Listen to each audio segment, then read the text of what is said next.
4 दिन की पूजन हुई, गोवर्धन पूजन तक। 5वां दिन जब यम द्वितीया का आए, दूज का दिन रहे, उस दूज के दिन फिर वही जैसी की जैसी पूजन करते आए हो, जल का वही स्थान, जल का छींटा, चंदन, रोली, मोली, हल्दी और घी के 2 दीप जो लगाए हैं, दोनों दीप वहीं पर सीधे हाथ उल्टे हाथ पर, और कोई कमल गट्टा नहीं चढ़ेगा, कोई हल्दी की गठान नहीं, कोई अमरबेल का टुकड़ा नहीं। जो चढ़ा हुआ है उसी का स्पर्श कर कर वापिस चढ़ा देना है, वही की वही भोग लगा देना है। जो सिक्के तुमने रखे हैं उस सिक्के को हाथ में उठाना है, 1 हल्दी की गठान, 1 कमल गट्टा, 1 अमरबेल का टुकड़ा, लाल वस्त्र में उसको बांध कर, दिया साथ में लेकर, 1 दीप वहीं लगा रहेगा, 1 दीप साथ में लेकर जिस अलमारी में तिजोरी में आप रखने के लिए जाएं, उसी अलमारी तिजोरी के साइड में दीप को थोड़ी देर के लिए रखें। अपनी लाकर अलमारी खोलकर वो सिक्का जो पूजन करी है तुमने विराम के दिन की, 5वें दिन की, यम द्वितीया के दिन की, माता लक्ष्मी से प्रार्थना कर कर कुबेरेश्वर बाबा का नाम लेकर उसको अलमारी में तिजोरी में रख दो। जो दिया लगाया है उससे वहीं उसकी आरती उतार कर वापिस उस दिए को अपने रसोई घर में ले जाकर रख दीजिए, और दूसरा जो दिया भगवान के पास लगा हुआ है उसको लगे रहना। कोई दिया अखंड नहीं है, 2, 5 मिनट, 10 मिनट जितनी देर वो जले उतनी देर जले। माता को प्रणाम करो, कुल देवता को प्रणाम करो, अपने घर के पूर्वजों को नमन कर कर, झोली पसार कर प्रणाम कर कर कहना, बाबा हमने 5 दिन की, हे कुबेरेश्वर बाबा हमने 5 दिन की कुबेर लक्ष्मी पूजन करी है, ऐसा भंडार भरना बाबा कि तेरी कृपा हो और हमारे घर में सुख समृद्धि वैभव हो। ऐसी 5 दिवसीय पूजन है। शिव महापुराण के अनुसार लक्ष्मी पूजन के महत्व है। लक्ष्मी पूजन के महत्व, लक्ष्मी पूजन में प्रसाद, फल आदि जो सामग्री रहती है घर के लोगों को प्रसाद के रूप में पाना चाहिए। जो सामग्री आप बाबा को समर्पित करते हो, लक्ष्मी माता को समर्पित करते हो, प्रयास करो। अभी अन्नकूट करा होगा आप लोगों ने गोवर्धन नाथ जी का। 5 दिन आप लोगों ने दीपावली का पूजन भी खूब प्रेम से करा। जो जो सामग्री आप लोगों ने माता लक्ष्मी के उस सिक्के पर, कॉइन पर चढ़ाई है, पूजन करी है, उसमें से 1 कमल गट्टा, 1 हल्दी की गठान, थोड़ा सा भाग जो सिक्के हैं उसके साथ में बांधकर अपनी अलमारी में रख देने का है। बाकी की जो सामग्री है जो अच्छी हो, खाने योग्य, उसको प्रसाद में पा लीजिए, और जो विसर्जन के योग्य है उसको विसर्जन कर। बाबा से निवेदन कर कर अपना जीवन सार्थक बनाओ, प्रयास करो। 3 दिन ऐसे होते हैं जिसके दीप दान का फल मनुष्य को नहीं मिलता। कौन से 3 दिन है? पहले नंबर पर धनतेरस, दूसरे नंबर पर रूप चौदस और तीसरे नंबर पर दीपावली। इस दीपावली, धनतेरस और रूप चौदस, ये 3 दिन दिए दान का फल मनुष्य को नहीं मिलता है महाराज। क्यों नहीं मिलता महाराज?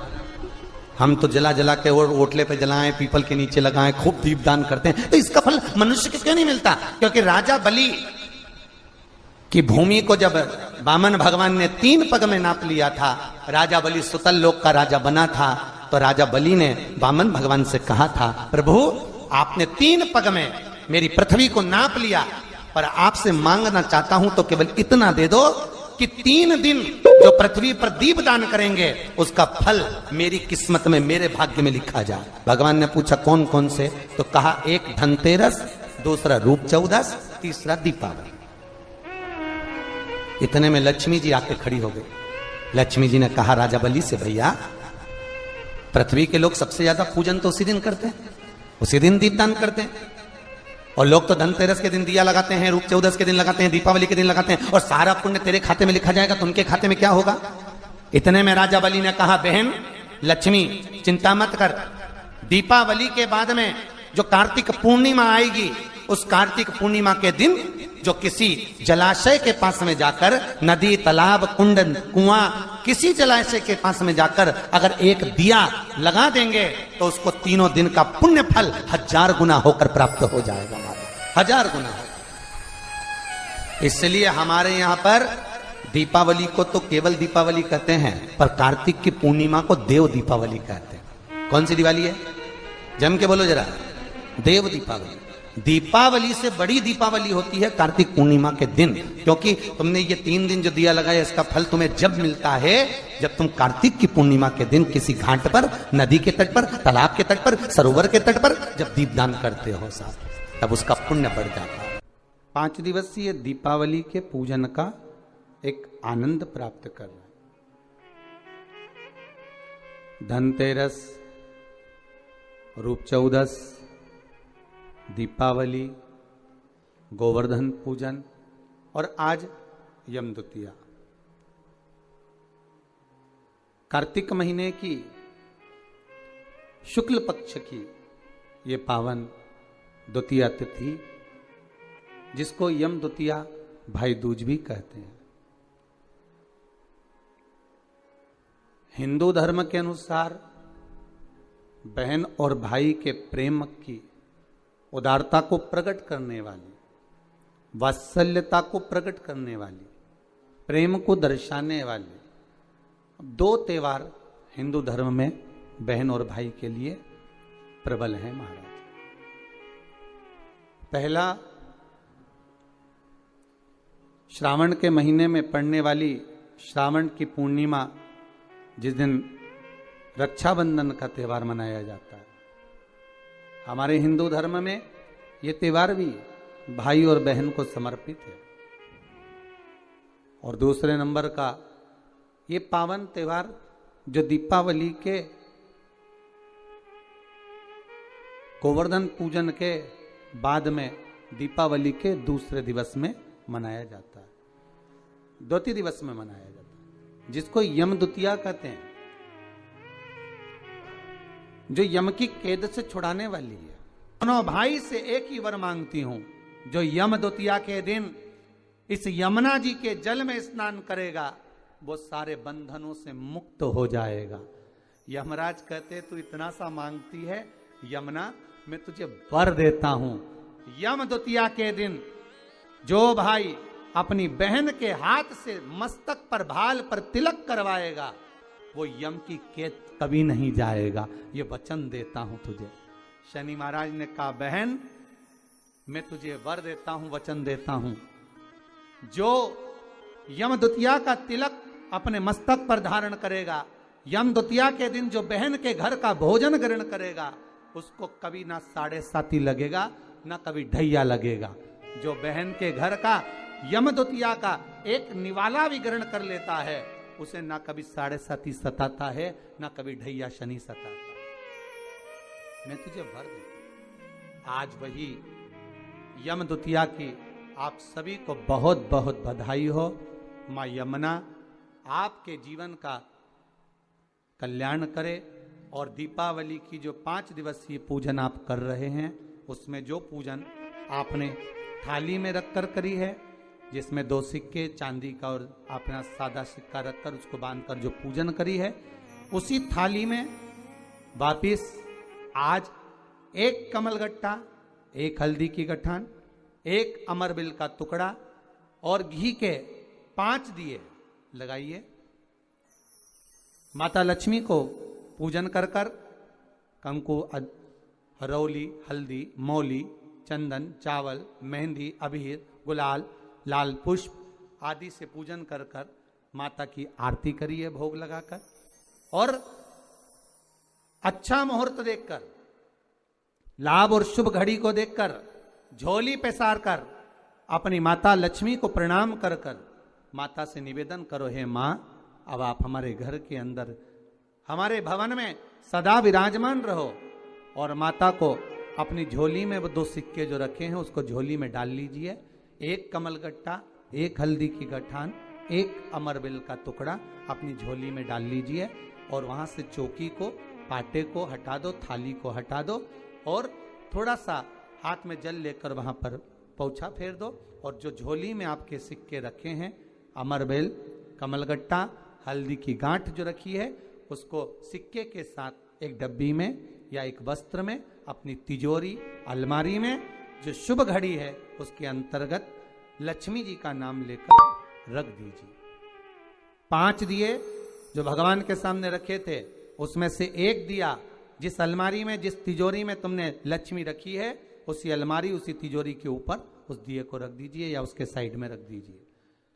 4 दिए में से एक दिया मंदिर में रखिए, एक दिया पानी के स्थान पर रखिए, एक दिया तुलसी जी के क्यारे पर रखिए और एक दीप घर के हॉल में रखिए। महाराज ऐसे 5 दियों का स्मरण करते हुए माता लक्ष्मी का स्मरण करिए।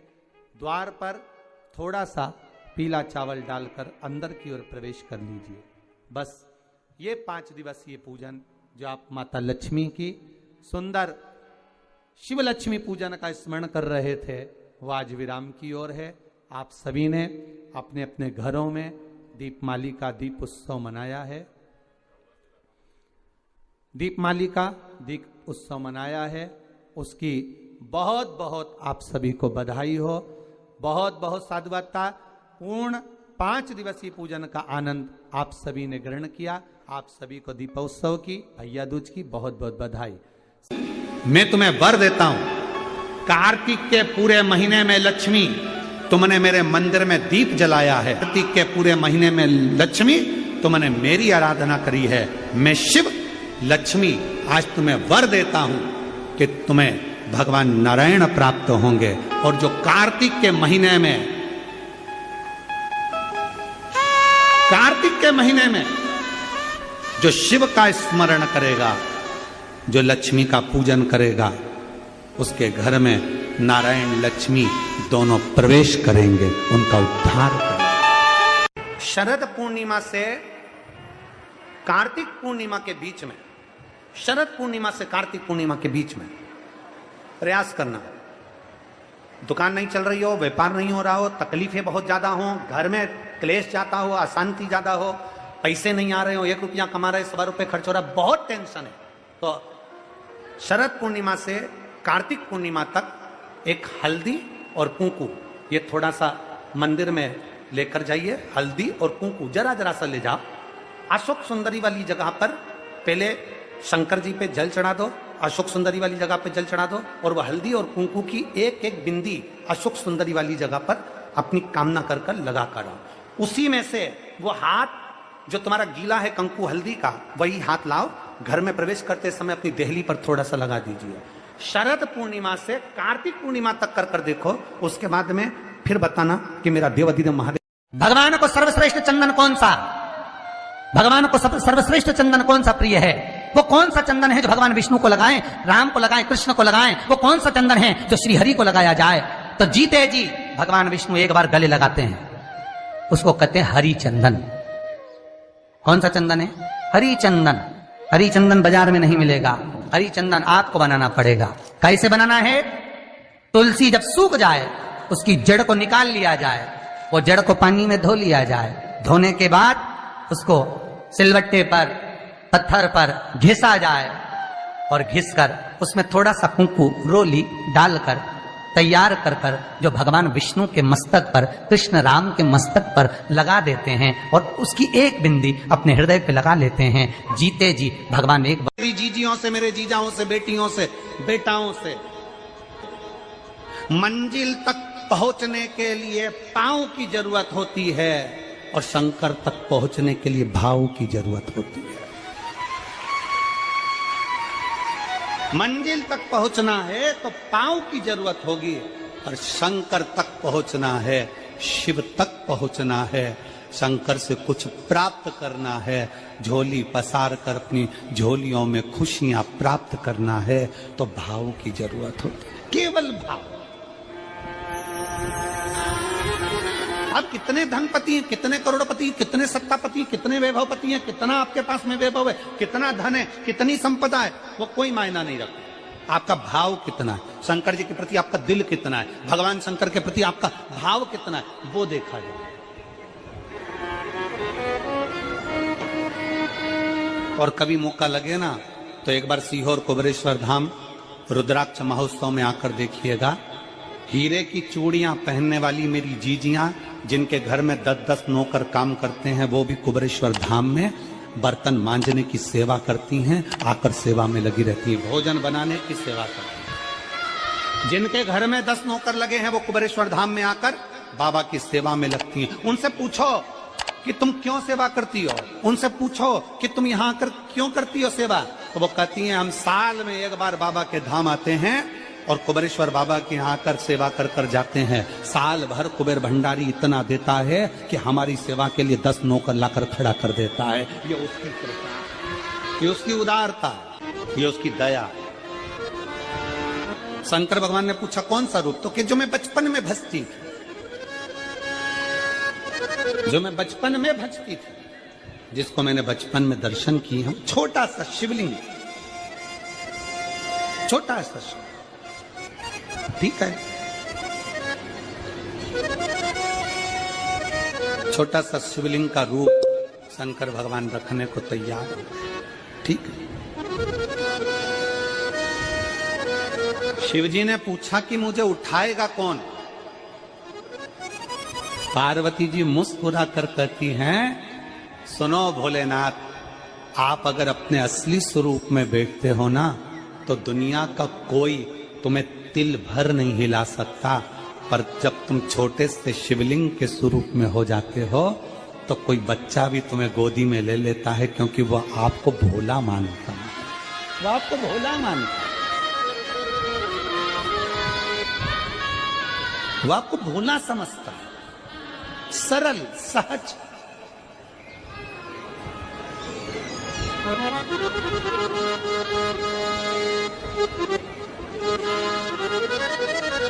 बहुत बड़ा दर्शन का फल है।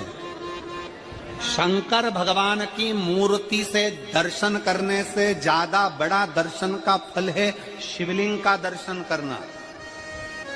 स्वप्न में शंकर भगवान की मूर्ति को देखना, जटाजूट बांधे हुए शंकर जी को देखने से बड़ा फल है शंकर के शिवलिंग का स्वप्न में दर्शन करना। अगर सपने में किसी को शंकर का शिवलिंग दिखता है, सपने में कोई अपने घर से पानी चढ़ाने शंकर को जा रहा है, मैं लोटा भर के जल चढ़ा रही हूं, सपने में दिख रहा। और कई कई ऐसे भी होते हैं जिनको सपने में दिखने की जगह वो सपने में चल भी देती है।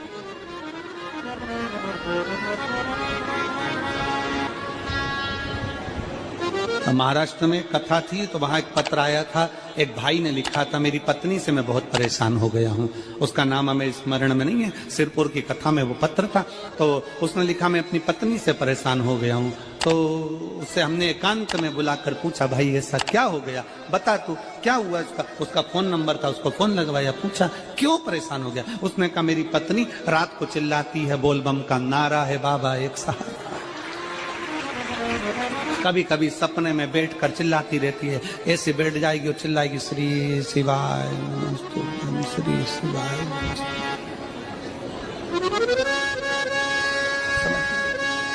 और तो और यहाँ तक तो चल जाता है गुरुजी, पर इससे आगे नहीं चल पाता है।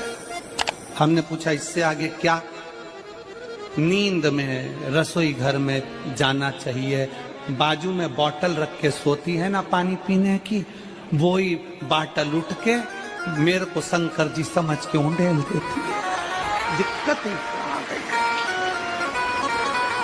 नजदीक तक, यहां तक भी चल जाएगा कि श्री शिवाय नमस्तुभ्यं जपे, और ये भी चल जाएगा कि बोल बम का नारा है और बाबा है, पर ये नहीं चलेगा कि वो पानी की बोतल ठंड में मेरे ऊपर डाल दे उंडेल की। ये हमने कहा तू कल अपनी धर्म पत्नी को लेकर आना। उसकी पत्नी आई, आंखों से उसके नीर बह रहा था, जल,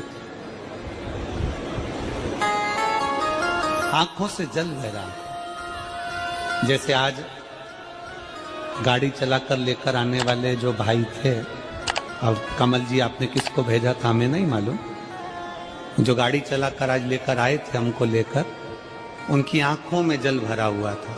वो कह रहे थे जब पहले गुड़ियारी में कथा थी, सबसे आखिरी में बैठकर कथा सुनी थी, एक विनती करी थी बाबा से कि बाबा बस ऐसा कर देना। दूसरी कथा मैंने रायपुर के पास में जब हुई अमलेश्वर में, तब कथा के मध्य में बीच पंडाल में बीच में बैठकर सुनी थी।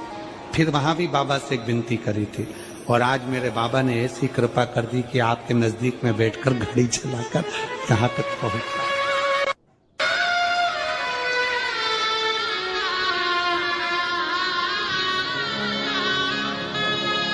शिव कृपा।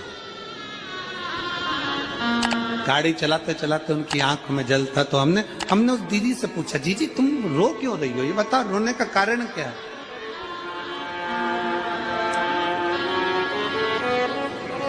कहने लगी, गुरुजी आपका इतनी नजदीक से दर्शन हो गया। हमने कहा, जीजी एक बात सुन, आज बड़ी प्रसन्नता से कहते हैं कि किसी गुरु का दर्शन जब होता है तो आंखों से नीर बहता है। भगवान से प्रार्थना करना कि एक बार उसका दर्शन हो जाए तो हमारी जिंदगी उसकी हो जाए, उसका दीदार। कितनी आतुरता थी मेरे राम जी की। राम जी ने शिवलिंग की स्थापना जब रामेश्वर में करी, उसके पहले राम जी ने हनुमान जी से कहा, जाकर कैलाश पे से शिवलिंग लेकर आओ। रामचरितमानस का स्मरण करिए, जाओ कैलाश पर से शिवलिंग लेकर आओ, मुझे यहां पर पूजन करना है। राम जी ने हनुमान को शिवलिंग लेने भेज दिया। रामेश्वर धाम में राम जी इंतजार कर रहे थे, तभी हनुमान जी तो गए थे शिवलिंग लेने के लिए और मां जानकी ने शिवलिंग का निर्माण कर दिया। राम जी ने शिवलिंग का निर्माण कर दिया, जानकी जी ने शिवलिंग का निर्माण कर दिया। मतलब शिव जी को प्राप्त करने के लिए क्षण की भी देरी नहीं करना चाहिए। तुरंत हनुमान जी शिवलिंग लेकर आए, हनुमान जी की आंख में जल। हनुमान जी बोले, प्रभु हनुमान जी बोले, नाथ मेरे को शिवलिंग लेने भेजा था और मैं शिवलिंग लेकर आया, उससे पहले आपने रामेश्वर धाम की स्थापना कर दी। अब मेरे शिवलिंग का क्या होगा जो मैं लेकर आया। राम जी मुस्कुराकर बोले, रे हनुमान, शंकर के शिवलिंग की पूजन में तो देरी करना ही नहीं चाहिए। जैसा बन जाए वैसा बना लो, जैसी पूजन हो जाए वैसी कर लो, जैसी आराधना हो जाए वैसी कर लो। तो मेरे शिवलिंग का क्या होगा। राम जी ने कहा, चिंता मत करो हनुमान, इस शिवलिंग को मैं ले जाकर स्थापित करता हूं। एक शिवलिंग हनुमान जी महाराज का स्थापित करा, एक शिवलिंग सीता जी के हाथ का राम जी ने स्थापित करा। जो सीता जी के हाथ का स्थापित करा वो रामेश्वर शिवलिंग हुआ, और जो हनुमान जी के हाथ का स्थापित किया वो हनुमतेश्वर शिवलिंग हुआ, जो आज भी रामेश्वर में विराजमान। भगवान राम जी ने कहा, सुनो हनुमान, जो रामेश्वर का दर्शन करने के लिए आएगा, रामेश्वर बाबा पर जल चढ़ाएगा, गंगोत्री से जल लेकर यहाँ पहुंचेगा, और गंगा जल जब वो रामेश्वर भगवान को चढ़ाएगा, रामेश्वर भगवान को चढ़ाया हुआ बड़े भाव से थोड़ा सा जल जब तक वो हनुमतेश्वर को नहीं चढ़ाएगा, तब तक उसके 12 ज्योतिर्लिंग की यात्रा पूर्ण नहीं होगी। हनुमतेश्वर ज्योतिर्लिंग पर भी शिवलिंग का रूप धारण करे शंकर जी विराजमान।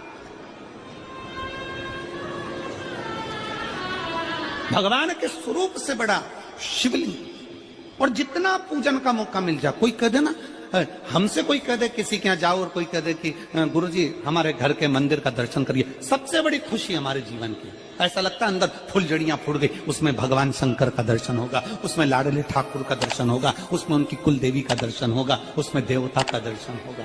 परिवार से मिलेंगे बाद में, पहले मिलो अंदर विराजमान शिव से। कई बच्चे गले में रुद्राक्ष पहने रहते हैं ना, कई बच्चे, कई बेटियां, कई माताएं अपने गले में रुद्राक्ष पहनी रहती हैं, कई मेरे भाई अपने गले में रुद्राक्ष पहने रहते हैं।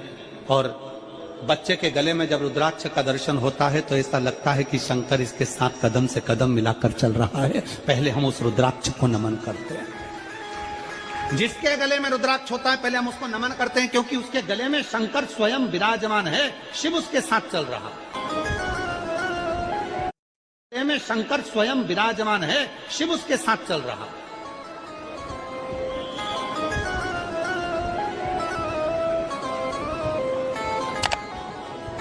शिव उसकी साक्षी दे रहा है।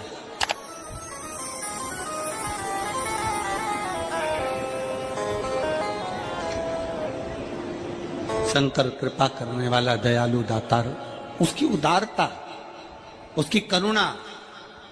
एक पत्र है,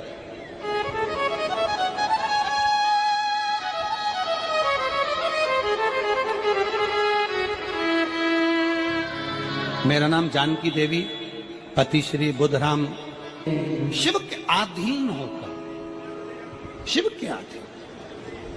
शिव की शरणागति ग्रहण कर शंकर की हम शिव के अधीन होकर क्या देगा शिव? क्या प्रदान करेंगे भगवान शंकर?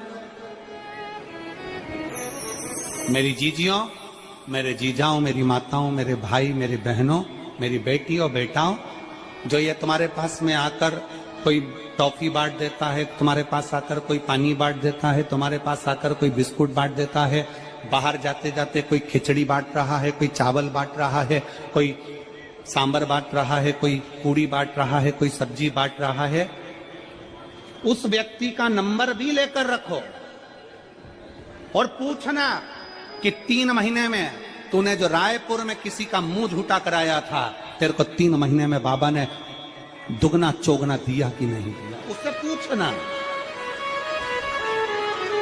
कि उसने प्रदान किया कि नहीं किया।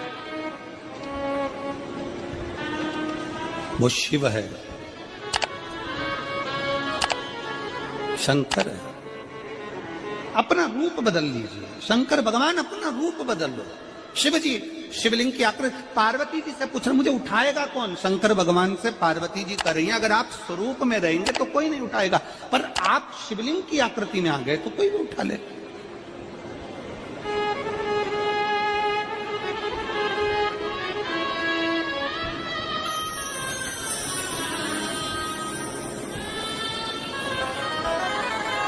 अपने बाप के घर, अपने पिता के घर, अपने पिता के घर, अपने बाबुल के घर, अपने पिता के घर, अपने बाप के घर जब भी जाते हैं एक दिल लेकर, एक भाव लेकर जाते।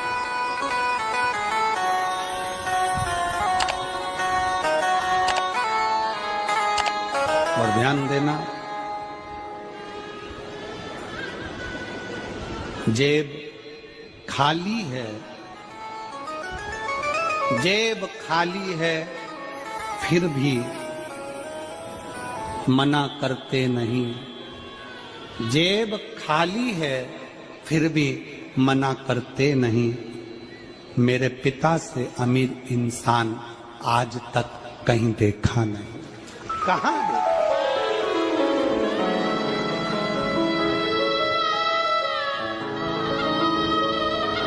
में पानी है, वो धीरे धीरे डॉक्टर बोल रहा है सूख जाएगा, अब डरने का विषय नहीं।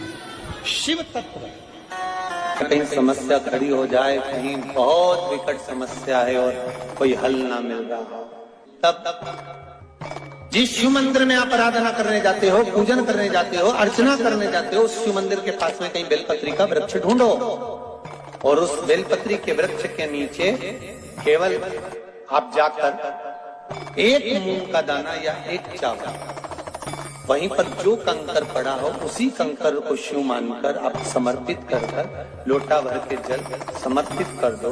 आपको ये नहीं कि माला पकड़ के बैठना, आपको ये नहीं कि मंत्र का जाप करना, आपको ये नहीं है कि आप कोई मंदिर में जाकर बैठ जाओ। आपने जल चढ़ा दिया, शिव से डायरेक्ट जाकर कह दिया कि मेरी ये समस्या बड़ी विकट है,